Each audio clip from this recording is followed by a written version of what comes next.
ഇന്നലെ ഞങ്ങൾ വല്ലാർപാടം പള്ളിയിൽ പോയിട്ടുണ്ടായിരുന്നേ. എല്ലാ വർഷവും ഞങ്ങൾ ഇവിടുന്ന് പോകുന്നതാണ് കേട്ടോ. അപ്പോൾ ഈ പ്രാവശ്യം ഞങ്ങൾ പോയിട്ടുണ്ടായിരുന്നേ. ഈ പ്രാവശ്യം എന്തായാലും അച്ചാച്ചി ഉണ്ട് കേട്ടോ. സാധാരണ ഞങ്ങൾ പോകുന്ന ടൈമിലൊന്നും അച്ചാച്ചി ഇവിടെ കാണില്ല കേട്ടോ. അപ്പോൾ ഈ പ്രാവശ്യം അച്ചാച്ചിയൊക്കെ ആയിട്ട് ഞങ്ങളെല്ലാവരും കൂടെയാണ് കേട്ടോ പോയത്. കാറിൽ പോകുന്ന കാര്യം അമ്മയ്ക്കും കൊച്ചിനും ഭയങ്കര വിഷയമാണ് കേട്ടോ. കാരണം രണ്ടുപേരും വോമിറ്റ് ചെയ്യും. അമ്മയ്ക്ക് പിന്നെ അമ്മ അങ്ങ് ക്ഷീണമായിട്ടങ്ങ് കുറച്ച് മയങ്ങിയൊക്കെ ഇരുന്നോളൂ കേട്ടോ. പക്ഷേ കുഞ്ഞ് ഭയങ്കര ബഹളമാണ് കേട്ടോ. അവൾക്ക് വണ്ടിയിൽ നിന്ന് ഇറങ്ങണമെന്നും പറഞ്ഞ് അവൾ ഭയങ്കര അലമ്പാണ് കേട്ടോ. ഭയങ്കര കാർച്ചയുണ്ടോ, നമ്മൾ എങ്ങനെ പിടിച്ചാലും അവളെ കൊണ്ടൊന്ന് പോയി പറ്റണമെങ്കിൽ ഭയങ്കര ബുദ്ധിമുട്ടാണ് കേട്ടോ. പിന്നെ ഞങ്ങളിത് നേരെ പള്ളിയിൽ വന്നു. ഞങ്ങൾ വരുന്ന വഴിക്കൊക്കെ നല്ല മഴയായിരുന്നു കേട്ടോ. അതുകൊണ്ട് എന്തായാലും ചൂടിൻ്റെ വിഷയമൊന്നും ഉണ്ടായിരുന്നില്ല ഈ പ്രാവശ്യം. പിന്നെ ഞങ്ങളിത് പള്ളിയിൽ വന്ന് കയറി പ്രാർത്ഥിച്ചു, കുറേ നേരം പള്ളിയിലിരുന്നു.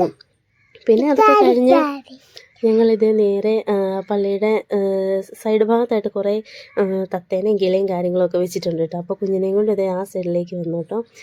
എന്തായാലും പള്ളി വന്നു കഴിഞ്ഞപ്പോൾ കുഞ്ഞിന് ഭയങ്കര സന്തോഷമായിരുന്നു കേട്ടോ. കാരണം കാണാനൊക്കെ ആയിട്ട് കുറേ സാധനങ്ങളൊക്കെ ഉണ്ടായിരുന്നു കേട്ടോ.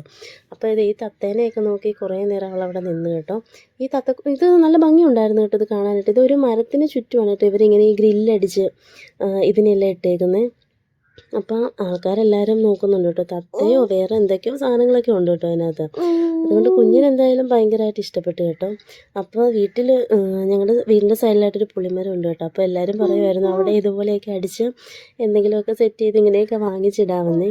പിന്നെ ഇത് കുറച്ച് അപ്പുറത്തോട്ട് മാറി വന്നപ്പോൾ അവിടെ ഉണ്ടായിരുന്നു കേട്ടോ ലവ് ബേർഡ്സോ എന്തൊക്കെ. പിന്നെ അവളിത് കുറേ നേരം അവിടെയൊക്കെ നോക്കി നിന്ന് ചേട്ടായുടെ അടുത്ത് എന്തൊക്കെയോ കാര്യങ്ങളൊക്കെ പറയുകയാണ് കേട്ടോ. അതിനെ വാങ്ങണം എന്നൊക്കെയാണ് കേട്ടോ പറയുന്നത്. പിന്നെ അതൊക്കെ കഴിഞ്ഞ് ഞങ്ങളിത് നേരെ വീട്ടിലേക്ക്